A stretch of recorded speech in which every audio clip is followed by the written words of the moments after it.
अगर जिसके ऊपर भगवान की वास्तविक दया न हो, वो भगवान के चरित्र को कदापि नहीं सुन सकता, समझ सकता। ये भगवत कृपा है। ये भगवान की जो कथा है वो बड़ी गूढ़ है, जिस पर वो दया करते हैं। भगवान की भक्ति जन्म जन्मांतर लेने के बाद नहीं करती। अरे उनकी कृपा न हो तो मंदिर पर जाके माथा आदमी नहीं झुकाता, गंगा जी के पास जाके स्नान नहीं कर पाता। अरे और तो छोड़ो, अगर उनकी कृपा ना हो तो रसोई में बना हुआ भोजन भी कभी कभी योग नहीं बनता कि आदमी खा पाए। ऐसा हर आदमी का अनुभव होगा जीवन का। बनाया हुआ भोजन आदमी अपना बनाया अपने नहीं खा पाता, अपना लिया कपड़ा अपने नहीं पहन पाता। अगर उसकी कृपा नहीं होगी तो संसार का संचालन और संसार की व्यवस्था इधर उधर की बात करेगा। ये उसकी कृपा है। एक बात याद रखो, तेरी सत्ता के बिना हे प्रभु मंगल मूल, अब पत्ता तक हिलता नहीं, खिले नहीं को फूल। जब तक उसकी कृपा है तब तक आप जो चाहो कर लो, और जिस दिन कृपा थोड़ी सी डिसबैलेंस हुई, आपने देखा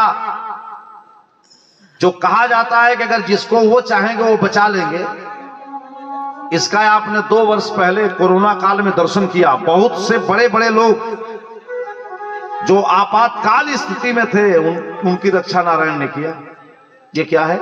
जिनको वो चाहे वो बचा सकते हैं, नहीं चाहे तो ऐसे ऐसे लोग जिनके पास बड़े संसाधन थे, बड़े पैसे वाले थे, घर के 4-4 डॉक्टर थे। ऐसे हमारे एक परिचित थे, उनके 4-4 बेटे खुद डॉक्टर हैं। सब लोग देख रहे थे, सब उपलब्ध करा रहे थे, सारी बात एक दूसरे से कर रहे थे। लेकिन जीवन मरण ईश्वर के हाथ में। अगर आदमी के हाथ में होता तो फिर आदमी जो चाहता करता। करतुम अकर्तुम न था करतुम सर्वसामत परम परमात्मा। आज जैसे भगवान ने आवाज लगाया, सुदामा जी एक ऐसे हैं कि सुदामा जी बाह्य में नहीं आभ्यंतर में विश्वास करते हैं। एक द्वारपाल जैसे सुदामा जी को देखा, बोले देखने में तो ये भगवान के मित्र लग नहीं रहे, और जाके भगवान कृष्ण को बताया कि महाराज मुखमंडल पर तो बड़ा तेज है, सुदामा जी जो वस्त्र पा जाते पहन लेते हैं, क्योंकि वो जो अंदर से आनंद में रहेगा उसको बाहरी चीजों पर ज्यादा ध्यान नहीं जाएगा। किसी अभाव में नहीं है सुदामा, स्वभाव में है। कुछ लोग बड़े सरल होते हैं, तो जो मिलता है खा लेते हैं, परंतु वो नहीं करते। अब कितने लोग वो भले उस तरह से नहीं खाएंगे, लेकिन बाहर बताएंगे बिना इसके तो मैं रहता नहीं।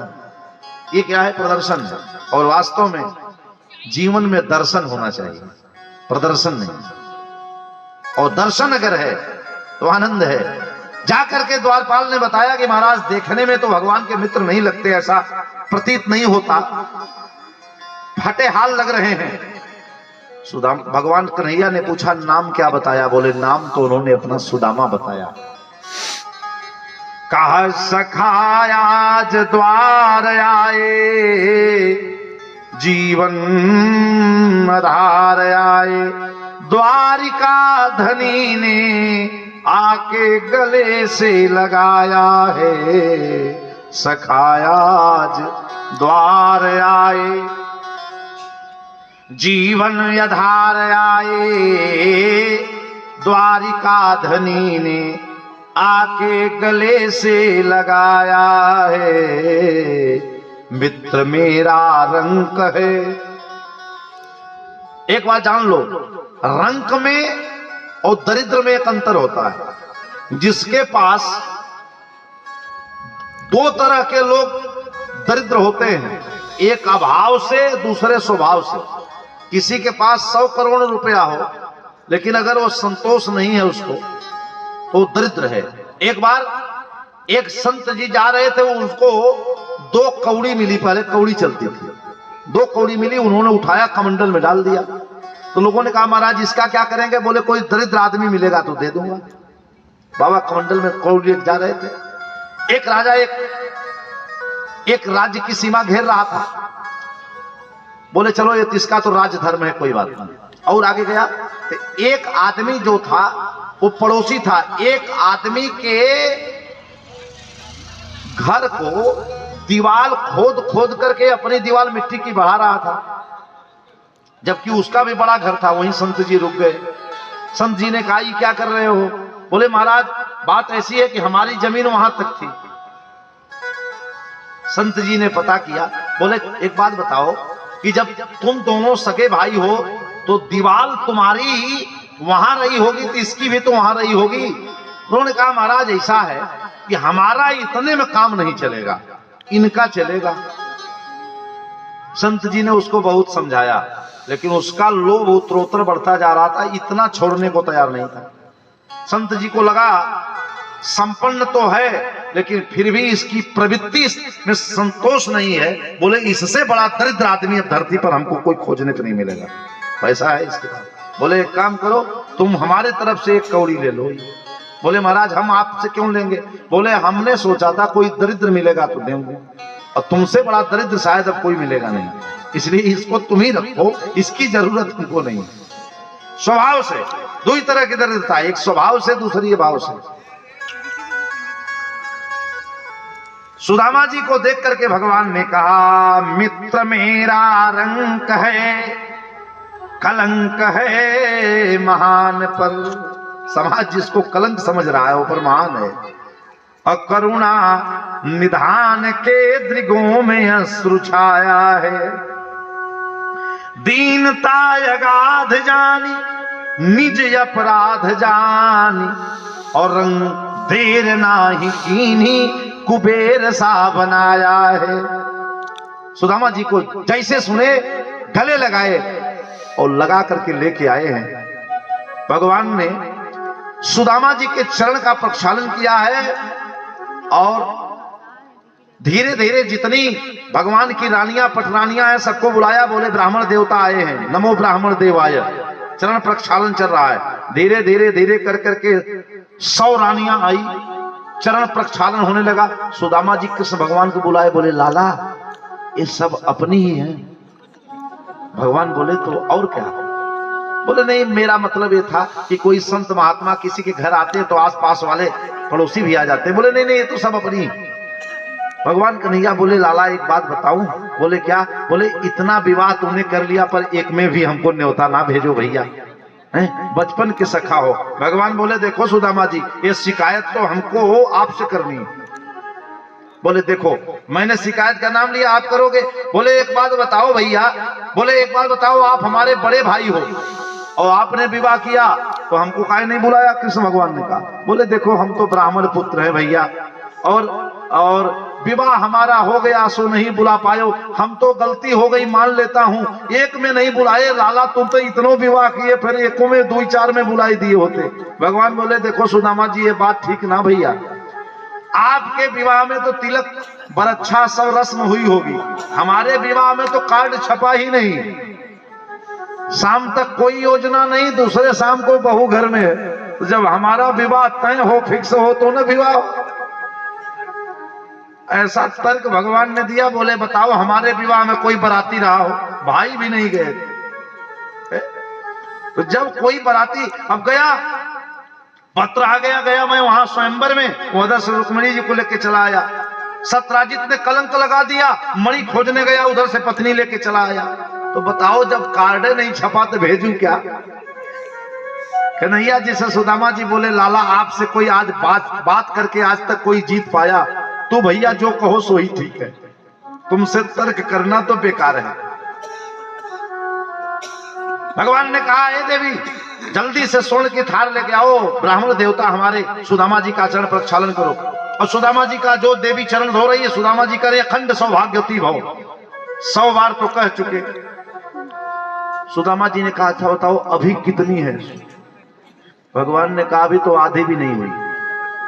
अरे बोले अभी तो शुरू है, अभी तो 200 हुई, 16,108। अरे सुदामा जी बोले भैया 16,108 बार हाथ ऐसे करें तो ये पूरी कसरत हो जाएगी भैया, वाणी भी नहीं रहेगी कि मैं बोल पाऊं, हाथ भी नहीं उठेगा।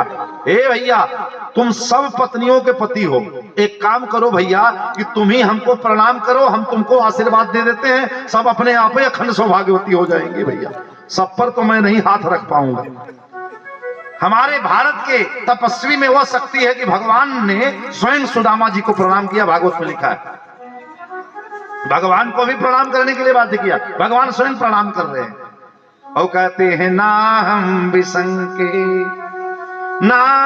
बिसंके सुरराज वज्रात् त्रयक्ष शूलात् नयमास्य दंडात् नान्यर्क सोमा नीलवृषपांसं अशंके भीषम ब्रह्म कुलावमानात्। भगवान ने चरण प्रक्षालन करना प्रारंभ किया है। 2 बार बड़े भाव से भगवान नाम संकीर्तन आप भजो रे मन गोविंदा गरिनंदा भजो रे मन गोविंदा नटवर नागर नंदा भजो रे मन गोविंदा गरिनंदा भजो रे मन गोविंदा। सब देवों में कान्हा पड़े हैं, सब देवों में कान्हा पड़े हैं, सब देवों में कान्हा पड़े हैं, सब देवों में कान्हा पड़े हैं, सब तारों में चंदा भजो रे मन गोविंदा। सब तारों में चंदा भजो रे मन गोविंदा। नटवर नागर नंदा भजो रे मन गोविंदा। नटवर नागर नंदा भजो रे मन गोविंदा।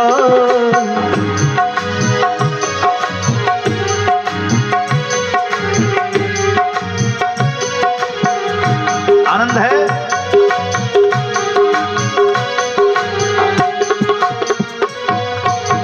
बोलो गोपाल भगवान की जय हो।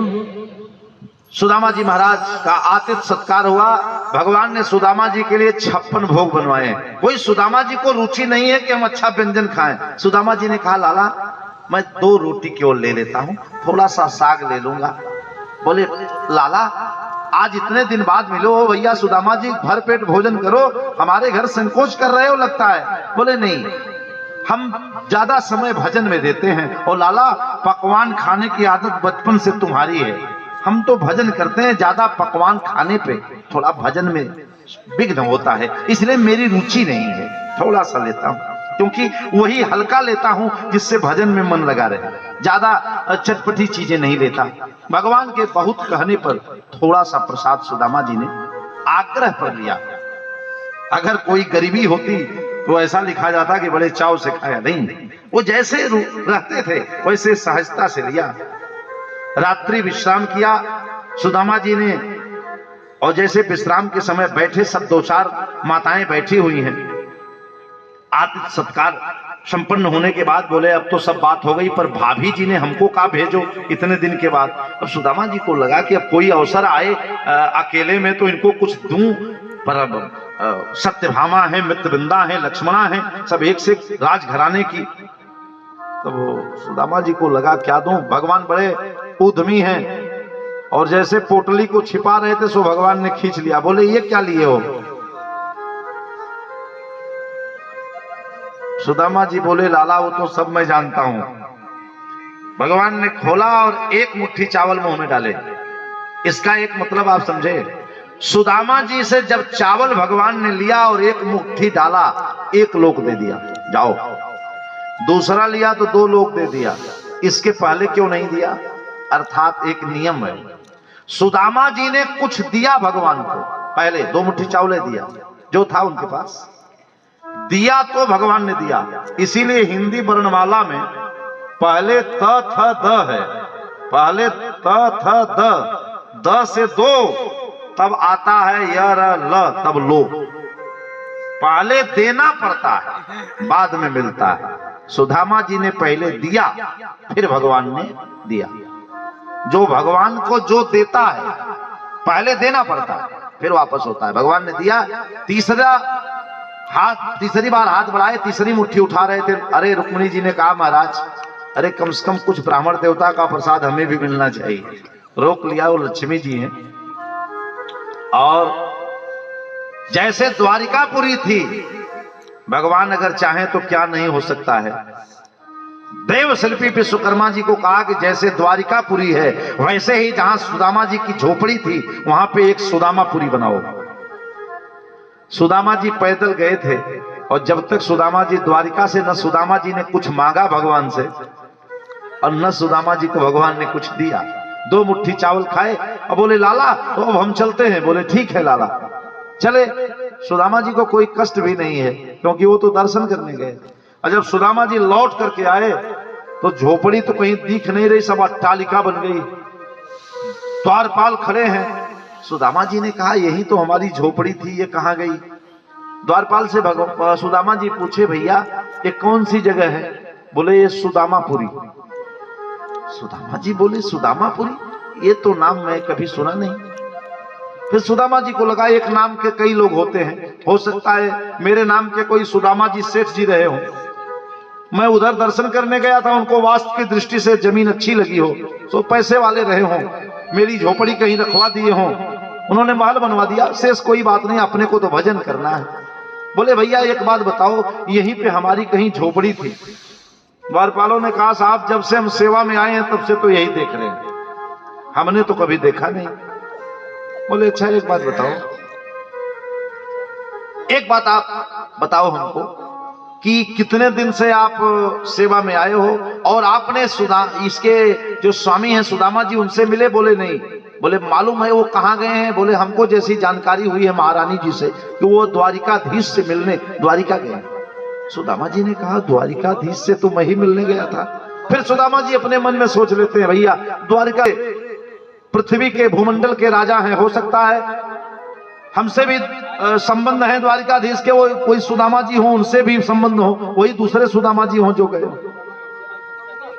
अब अपने ही तर्क कर लेते हैं, अपने समझौता कर लेते हैं। बोले अच्छा ही बताओ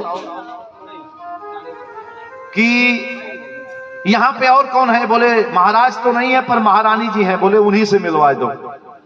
सुशीला जी जब मणियों से रंजित आभूषण